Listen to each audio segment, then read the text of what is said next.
Wala ka pa bang negosyo mga kanegosyo at nag-iisip ka kung ano yung magandang inegosyo? Eto, tapusin mo tong video na to, sigurado marami kang matututunan. Ito yung mga hindi ko alam nung nagsisimula pala ako magnegosyo. Kung nagninegosyo ka naman na, malamang isa to sa dahilan kung bakit hindi lumalaki ang negosyo mo. Eric Clapton mga kanegosyo, familiar naman tayo sa kanya. Sikat siya sa paggigitara mga kanegosyo. At nagsimula siya sa core gift niya kung saan siya magaling. By the way, ako nga pala si Jepoy, isang negosyante. Isa rin akong DJ. Kung kailangan nyo DJ sa club, sa bar, sa event, message lang kayo dito sa page ko.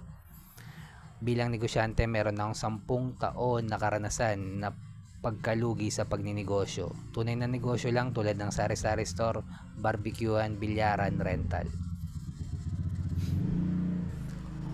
Core gift ni Eric Clapton mga kanegosyo, paggigitara mga kanegosyo, at dyan siya nagsimula kung ano yung gift sa kanya.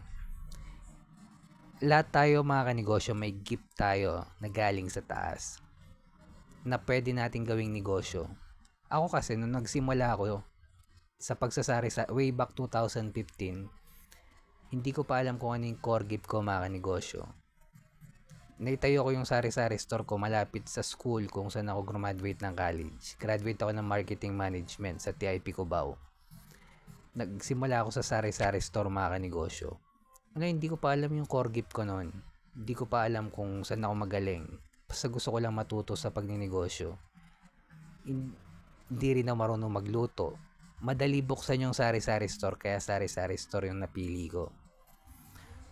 At sa pagtaha ko sa pagninegosyo mga kanegosyo, eventually natutunan ko rin kung saan ako magaling, kung ano yung core gift ko. Pero matagal na panahon din.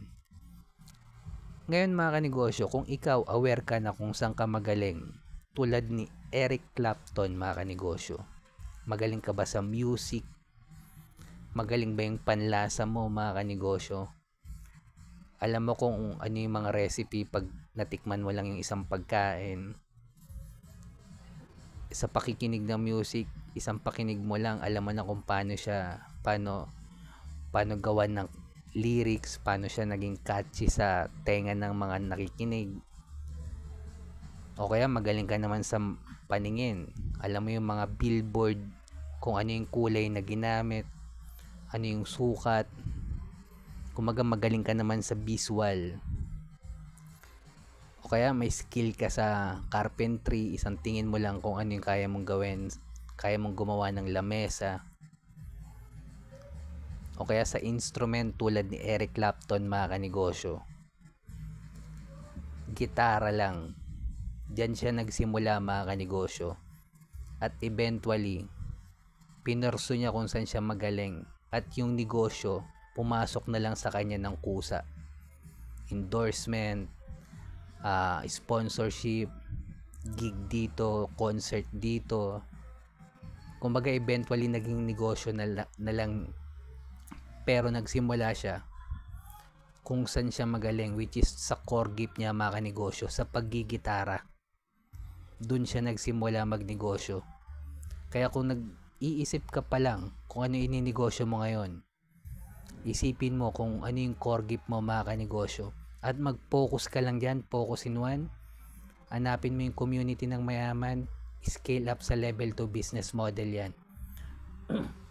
Paano may scale up yung paggigitara sa level 2 mga kanegosyo? Manpower.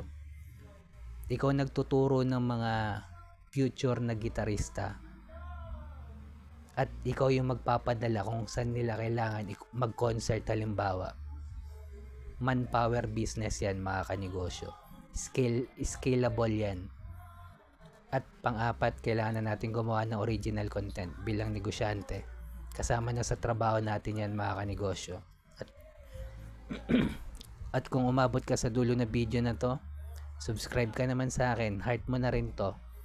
At comment ka lang, sabihin mo Eric Clapton mga kanegosyo. Bilang negosyante, kung dumadanas tayo ng pagsubok or struggle, huwag natin kalimutan mag-pray kahit anong religion natin. Ingat tayong lahat. Peace.